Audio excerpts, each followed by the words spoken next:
Internet's going to connect. Yes, we are live. Hey guys, it's Ted Bogert. We are back with the Ted Show. Very excited. I've been trying to get this young gentleman on my show for quite a while. He's got a great story. Now he's a big speaker. I mean, you're just doing all sorts of stuff. Please welcome Gerren Sprauve. What's up, my friend? How you doing? Doing well, man. Staying productive. Staying productive. I like that. I think a lot of people say that and they don't really mean it. So I'm very happy, which we have a whole show about, I'm sure. I bet. All right. So we're going to talk about fast tracking, or making sure you could fast track your calling. I love this topic. I love everything about it. So I want to take a deep dive. Before we do, people like to get to know you. So tell them a little bit of background on you so we can have some insight on what brought you here. Yeah, well, how far back you want me to go? It's all your story, my friend. I'm originally from St. Thomas, the United States Virgin Islands. I moved to Maryland back in 1996. I went to college there, moved down here to Orlando in 2001 once I completed college, and have been connected here ever since. I will say that I didn't like the idea of moving to Florida. Why? I don't know, man. I mean, from Maryland up north, you got that whole, you got the museums, you got the culture up there. I mean, I enjoyed it a lot. Brother, you got the crab. I mean, right? All the rest of it. I mean, I love culture, but the crab. Yeah, I'm sure. People go there just for that. So moving here was quite different for me, but I'm glad that I committed, and I have to commend my wife for sticking with me on this. I committed to Orlando, and I've been able to build a network here, meet some great people like yourself, and it's been fun ever since. I agree. Well, Orlando is such a great place for networking. So yes, but we met, and honestly, you're one of those people that I think people think of me as.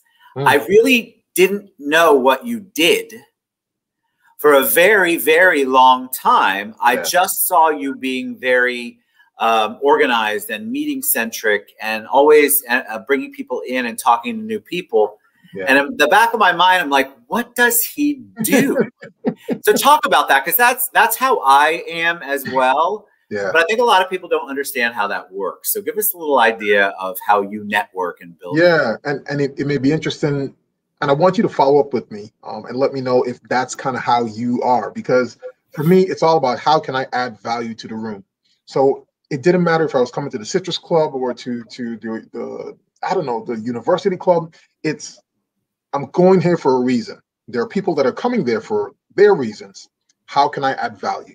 How can I prepare? You see, I have a plethora of books behind me. It's like, how can I prepare for what potential conversations I will have when I get there, and how can I add value to that person's conversation or to their being, so that when they leave, they've gotten what they came for. So I've always been that kind of person. How can I serve you? How can I serve you? And then eventually it'll get back around to me. So I've never been someone who's all about title and presenting myself with business cards. Here's my card, here's my card, here's my card. It's like, how can we have a meaningful conversation? How can we help each other? And then let's see if we're a fit.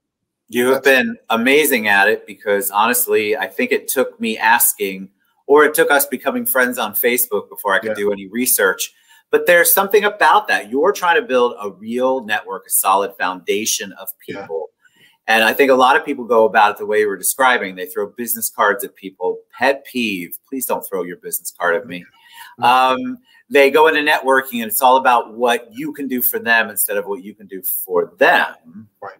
And so you have a servant leadership approach to things, a servant heart. And I think that's where you build the strongest foundation, in my opinion. I agree totally, man. I mean, again, when people feel as though that you're there genuinely for them, and you're not hurting. I mean, I was doing that even when I started my business and I wasn't making much of any money at all, or I didn't have many clients. I still took that approach because I enjoyed it. Like, I came to the room because I wanted to get to meet you, and because of that, things just tend to happen organically. I didn't put myself or beat myself up with quotas. It was like, how many meaningful conversations could I have? Typically, when I would show up at a networking event, I would have 5 business cards, and I expected to go home with at least 2. The 3, I felt I could so build. Good. You had an expectation. You knew what you wanted. Right. do. I think a lot of people don't go into those. All right, we had lots of questions before we went live about your calling, because I think a lot of people, when they see that, they think another word for that is your purpose, what you're supposed to be doing, and that doesn't mean your 9-to-5 job or your 5-to-9 job. That means what your real human purpose is, or higher power purpose, spiritual purpose, whatever you believe in. So let's talk about how you came to find yours. Yeah. Well, of course, like many others, it started with feeling, back against the wall, depressed, distraught. What am I supposed to do with my life? That whole idea. And that being in that position, it helped me to focus on people. It helped me to focus on what was going on around me, in and out of my world. And I was patient. I was observing everyone, looking at them and thinking about their story. And I stumbled upon a gentleman who was preparing a place for my wife and I to have dinner. Well, in his mind, he was literally just cleaning the table. And I stood there with my wife on my arm, and I just looked at him as he was doing his job. And he was doing it very well. And I wanted to say thank you. But the gentleman never looked up at me, Ted. I mean, he was just like doing his job. We're standing there, and he's just doing his job. And then he took off to walk away. And I said, "Excuse me, sir. Thank you." And he said, well, why are you telling me thank you? And I said, well, you prepared a place for my wife and I to have dinner. And if you didn't do this, we wouldn't stay here. So thank you. And the guy smiled. He took off to another table, and he's cleaning, and he's looking at everyone in their faces, because it seemed as though he found why he was there. And for me, I got chills all through my body. Of course, I got it when you just said it. God. Yeah, and I turned to my wife and I said, I want to do that again. So for me, it was just that whole act of showing gratitude and seeing how it changed the demeanor of someone. And it's like, how can I show gratitude to everyone that's around me? How do you do it? Because I think a lot of people, I preach about it too. We have Gratitude Tuesday on the show. I mean, when's the last time you said I thank you, or I love you, or I appreciate you to people? But I think people get stuck on it. It's kind of like prayer or anything, meditation. You don't want to say the wrong thing. And I think people spend way too much time worrying about how to say it instead of just saying it. And it's the whole act of showing kindness too, and yes, my journey started with showing kindness to someone in the service industry, but there's many people across the world, man. I mean, people who are in leadership positions, in corporate America. I mean, they too can show kindness to their team members, be compassionate. And I think it starts with us being compassionate with ourselves. Now, I thought that I really had it down pat, the way that I would show gratitude to other people, but I recognized over the years that I wasn't forgiving myself for some things that I've done in my past. I wasn't being gracious to myself, and that was affecting my effectiveness of showing gratitude to other people. So I had to take that personal journey, going to therapy, just kind of like peeling back the layers of different things that has gone through my life. And now I'm even more excited. I'm more vulnerable. I'm more present in showing gratitude to people, everyone around me. Doesn't matter. I love your discussion on that, because I think a lot of people do beat themselves up. And they don't realize that in beating themselves up, it impacts how they are, how their relationships are, how they interact with the world, the universe, other people, God, faith. It impacts everything you do. But people beat themselves up. I don't know if it's our culture or what it is. And we're not very forgiving of ourselves at all. So when you got to that point and you realized it, so you still, I'm going to put on the business hat for a second. You still have to make money. You want to do good in the world. And I look at what we do, our businesses, even as a ministry, whatever your word is. So I view it as touching the world and doing my part of my good. Yes.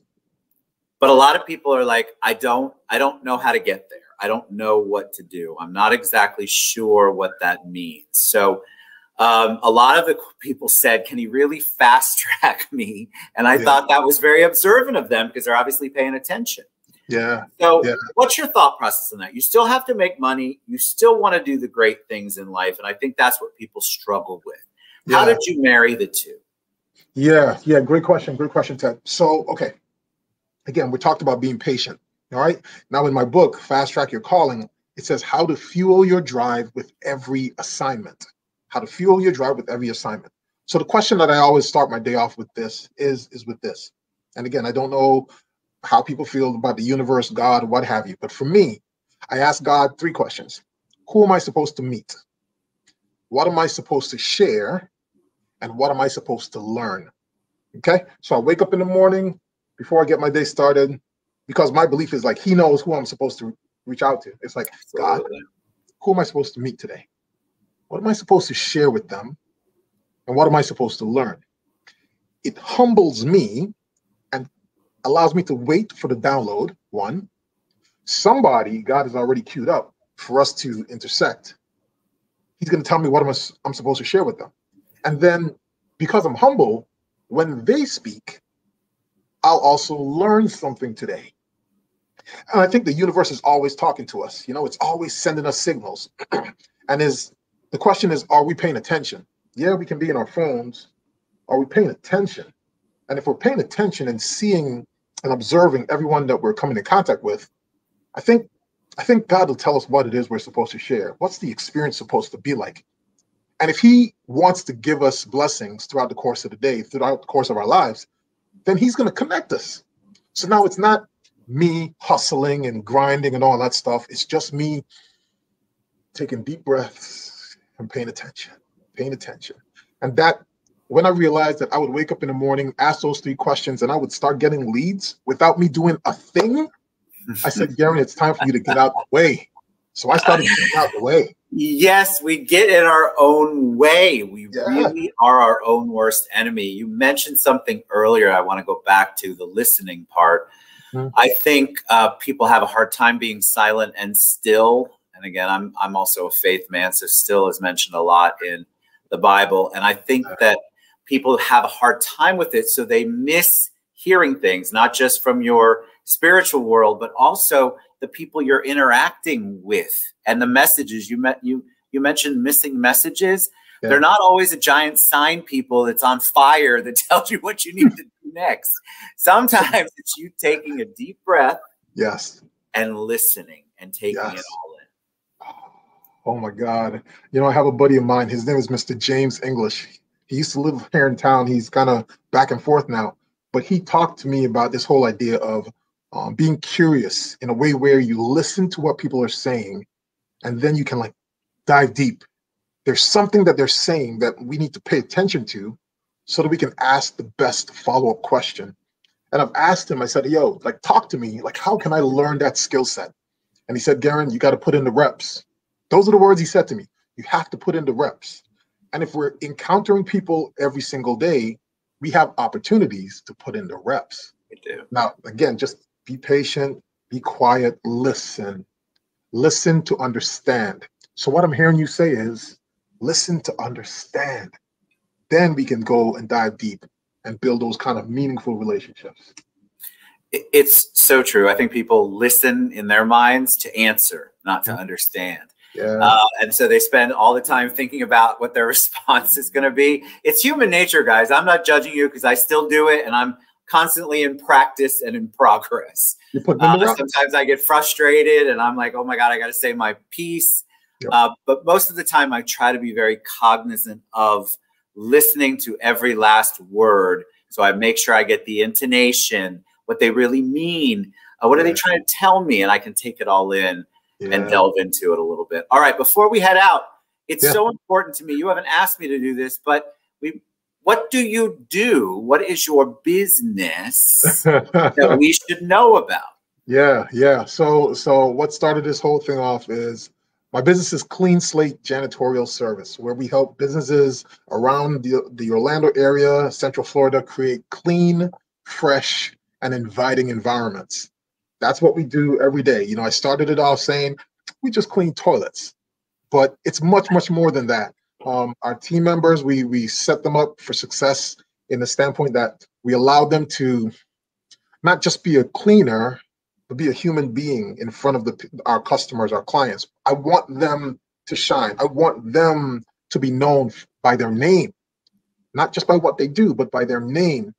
And that requires them preparing themselves adding value, studying, growing, having a kind spirit so that people can recognize them as a human being.